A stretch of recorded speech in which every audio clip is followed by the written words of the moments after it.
If I sound optimistic, it's because I am. Today, our alliance remains a bulwark of global security and stability, as it's been for more than 7 decades. NATO is stronger, more energized, and yes, more united than ever in its history.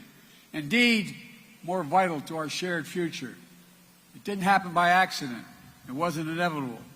When Putin and his craven lust for land and power unleashed his brutal war on Ukraine, he was betting NATO would break apart.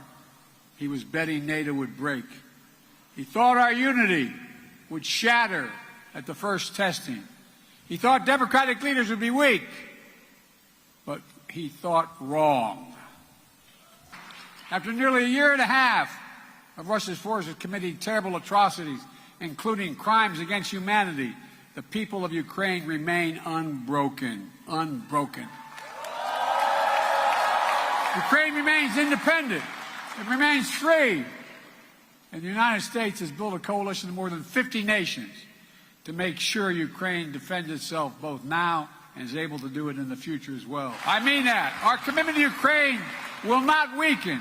We will stand for liberty and freedom today, tomorrow, and for as long as it takes. Що ми отримали від саміту? В кінці ми отримали, я вважаю, великий позитив.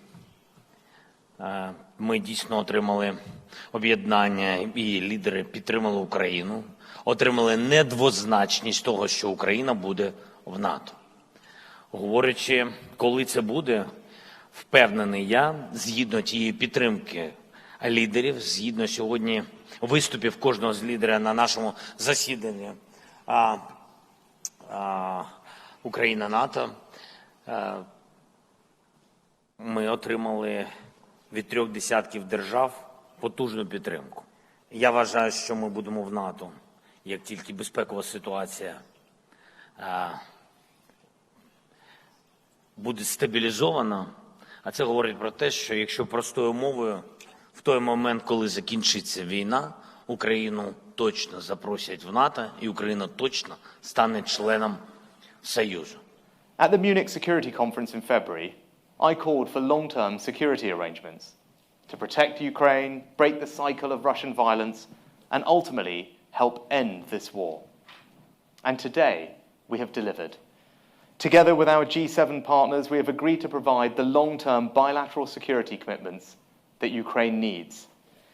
These commitments mark a new high point in international support for Ukraine. And I want to be clear, they are not a substitute for NATO membership. The summit communiqué echoes the UK's long-held position that Ukraine's future is in NATO.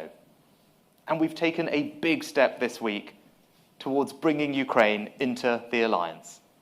Together, we've shortened their path to membership, removing the need for a membership action plan, and holding the first meeting of the NATO-Ukraine Council with President Zelenskyy sitting at the table by our side as an equal. Elbette İsveç'in NATO'ya katılım protokollerini onaylayacak merci, milli iradenin temsilcisi olan Türkiye Büyük Millet Meclisi'dir. Bizim gibi milletvekillerimiz de süreci yakından takip edecektir. İsveç'ten mutabakata varılan maddelerde somut ilerlemeler göreceğimize inanıyorum.